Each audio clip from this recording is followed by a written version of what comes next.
ഇപ്പോൾ മറ്റൊരു പ്രധാനപ്പെട്ട വാർത്ത വരുന്നുണ്ട്. കണ്ണൂർ പയ്യന്നൂരിൽ പോലീസ് സംഘത്തിന് നേരെ സ്റ്റീൽ ബോംബ് എറിഞ്ഞ കേസിൽ ഡിവൈഎഫ്ഐ നേതാക്കളായ വി.കെ. നിഷാദ്, ടി.സി. വി. നന്ദകുമാർ എന്നിവർക്ക് 20 വർഷം തടവും 2.5 ലക്ഷം വീതം പിഴയും വിധിച്ചിരിക്കുകയാണ്. തലശ്ശേരി അഡീഷണൽ ജില്ലാ സെഷൻസ് കോടതിയുടേതാണ് ഈ ഉത്തരവ്. വി.കെ. നിഷാദ് പയ്യന്നൂർ നഗരസഭയിലെ LDF സ്ഥാനാർത്ഥിയാണ് എന്ന പ്രത്യേകത കൂടിയുണ്ട്. ഇപ്പോൾ വിവരങ്ങളുമായി മുഹമ്മദ് റഹീസ് ചേരുകയാണ്. ഡിവൈഎഫ്ഐ നേതാക്കൾക്ക് ഇപ്പോൾ തടവ് ശിക്ഷ വിധിച്ചിരിക്കുകയാണ് കോടതി. പയ്യന്നൂരിൽ പോലീസ് സംഘത്തിന് നേരെ സ്റ്റീൽ ബോംബ് എറിഞ്ഞ കേസിലാണ് ഈ വിധി വന്നിരിക്കുന്നത്. റഹീസ്, എന്തൊക്കെയാണ് ഈ വാർത്തയുടെ വിശദാംശങ്ങൾ?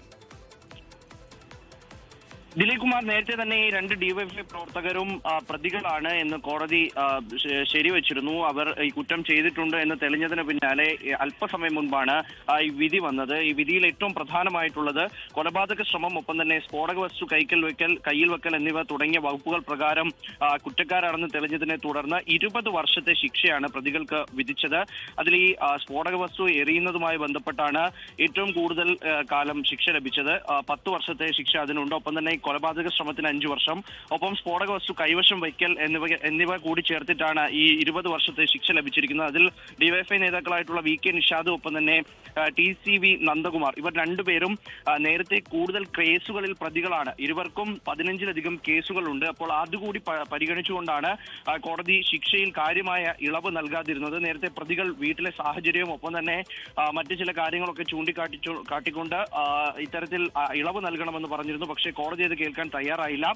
പ്രത്യേകിച്ച് ഇത്തരം കേസുകളുള്ളവർ പോലീസിന് നേരെ നടത്തുന്ന ആക്രമണങ്ങൾ, അതിൽ ഒരു തരത്തിലും ശിക്ഷയിൽ ഇളവ് നൽകാൻ കഴിയില്ല എന്ന് കോടതി പറഞ്ഞു. ഇതിൽ ഏറ്റവും പ്രധാനം ഈ വി.കെ. നിഷാദ് പയ്യന്നൂർ നഗരസഭയിലെ LDF സ്ഥാനാർത്ഥി കൂടിയാണ്. അപ്പോൾ അദ്ദേഹം ഈ സ്ഥാനാർത്ഥിത്വം പ്രഖ്യാപിച്ച് അതിനെ പത്രിക നൽകുമ്പോൾ ഈ വിധി വരാത്തതുകൊണ്ട് അദ്ദേഹത്തിന് മത്സരിക്കാൻ കഴിയും, നഗരസഭയിലേക്ക് അദ്ദേഹത്തിന് മത്സരിക്കാൻ കഴിയും. പക്ഷേ അദ്ദേഹം വിജയിച്ചു കഴിഞ്ഞാൽ അദ്ദേഹത്തിനെ അയോഗ്യനാക്കപ്പെടും. അതുകൊണ്ട് തന്നെ അല്ലെങ്കിൽ അതിനു മുൻപായി ഈ ശിക്ഷ റദ്ദ് ചെയ്യുന്ന തരത്തിലേക്ക് അപ്പീൽ കോടതിയെ സമീപിച്ചുകൊണ്ട് ആ ശിക്ഷ റദ്ദ് ചെയ്യണം. അപ്പോൾ അതുകൊണ്ട് തന്നെ അതിനൊരു സാധ്യത വളരെ കുറവാണ് എന്നാണ് നിലവിൽ അഭിഭാഷകരടക്കം പറയുന്നത്. അതുകൊണ്ട് സാധാരണഗതിയിൽ അദ്ദേഹം ജയിച്ചു വരുമ്പോൾ അദ്ദേഹത്തിനെ അയോഗ്യനാക്കപ്പെടുന്ന ഒരു സാഹചര്യമാണ് നിലവിലുള്ളത്. ഈ സംഭവം അരയിൽ ഷുക്കൂർ വധക്കേസുമായി ബന്ധപ്പെട്ട് അന്നത്തെ ജില്ലാ സെക്രട്ടറി ആയിട്ടുള്ള CPM ജില്ലാ സെക്രട്ടറി P. ജയരാജനെ അറസ്റ്റ് ചെയ്തതുമായി ബന്ധപ്പെട്ടുള്ള സംഘർഷങ്ങളുടെ ഭാഗമായിട്ടായിരുന്നു അന്ന് ഈ ബോംബേർ ഉണ്ടായത്. അന്ന് ബോംബേർ ഉണ്ടാകുന്നു, അതിന് പിന്നാലെ പ്രതികളെ പിടിക്കുന്നു. അതിനുശേഷമാണ് 10-13 വർഷത്തിന് ശേഷമാണ് ഇതിന്റെ വിധി വരുന്നത്. നിരവധി സംഘർഷങ്ങൾ ഉണ്ടായിരുന്നു.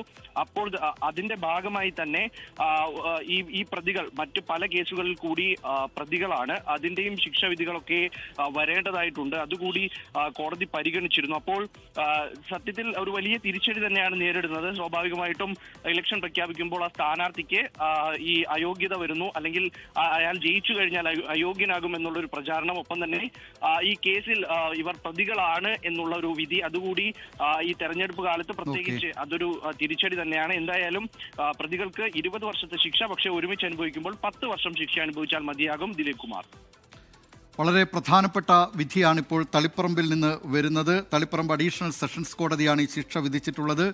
പയ്യന്നൂർ നഗരസഭയിലെ 46-ാം വാർഡായ പുതിയങ്കാവിലെ LDF സ്ഥാനാർത്ഥിയാണ് ഈ വി.കെ. നിഷാദ്. വെള്ളൂർ ടി.സി. വി. നന്ദകുമാർ ആണ് മറ്റൊരു പ്രതി.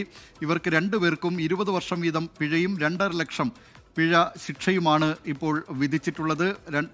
ഏതായാലും ഈ കാര്യത്തിൽ കണ്ണൂർ പയ്യന്നൂരിൽ പോലീസ് സംഘത്തിന് നേരെ സ്റ്റീൽ ബോംബ് എറിഞ്ഞ കേസിലാണ് ഈ വിധി വന്നിരിക്കുന്നത്. 2012 ഈ കേസിന് ആസ്പദമായ സംഭവം. ഡിവൈഎഫ്ഐയുടെ കണ്ണൂർ ജില്ലാ കമ്മിറ്റി അംഗമാണ് ഈ പ്രതിയായ സ്ഥാനാർത്ഥിയായിട്ടുള്ള വി.കെ. നിഷാദ്. 2012 ഓഗസ്റ്റ് 1 അന്ന് പയ്യന്നൂർ SI ആയിരുന്ന KP രാമകൃഷ്ണന്റെ വാഹനത്തിന് നേരെ ബൈക്കിലെത്തി ബോംബെറിഞ്ഞു എന്നതായിരുന്നു കുറ്റം. ഇവരോടൊപ്പമുണ്ടായിരുന്ന 2 പ്രതികളെ നേരത്തെ കുറ്റവിമുക്തരാക്കുകയും ചെയ്തിരുന്നു. സ്ഫോടക വസ്തു നിയമത്തിലെ 3 വകുപ്പുകളടക്കം തെളിഞ്ഞതായി കോടതി കഴിഞ്ഞ ദിവസമാണ് വ്യക്തമാക്കിയത്. MSF പ്രവർത്തകനായിരുന്ന അരിയിൽ ഷുക്കൂറിൻ്റെ ആ വധക്കേസുമായി ബന്ധപ്പെട്ട് അന്ന് CPM ജില്ലാ സെക്രട്ടറി ആയിരുന്ന P. ജയരാജനെ അറസ്റ്റ് ചെയ്തിരുന്നു. ഇതേ തുടർന്നുള്ള സംഘർഷത്തിൻ്റെ ഭാഗമായാണ് ഈ പോലീസിനെതിരെ ബോംബേർ നടന്നത്. പോലീസ് സംഘം പട്രോളിംഗ് നടത്തുന്നതിനിടെ നിഷാദും മറ്റു 3 പേരും അതിവേഗം 2 ബൈക്കുകളിലായി എത്തി ഇവർക്ക് നേരെ ബോംബെറിഞ്ഞ ശേഷം ബൈക്ക് ഓടിച്ചു പോവുകയായിരുന്നു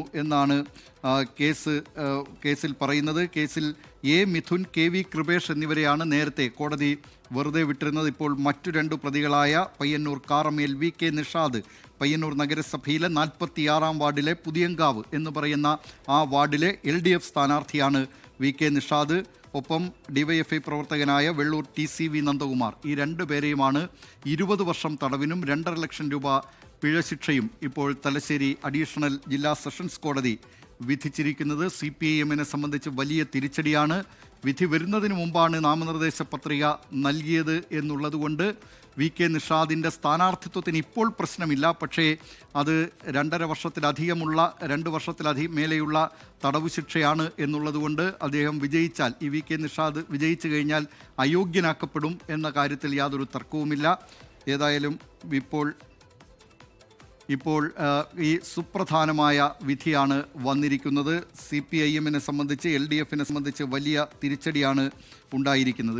ലോകത്തെവിടെയായാലും ഏത് സമയത്തും 24 വാർത്തകളും ഓഗ്മെന്റഡ് റിയാലിറ്റി പാക്കേജുകളും എക്സ്പ്ലെയിനറുകളും വിശദമായി കാണാൻ ഞങ്ങളുടെ YouTube ചാനൽ നിങ്ങൾക്ക് സബ്സ്ക്രൈബ് ചെയ്യാം.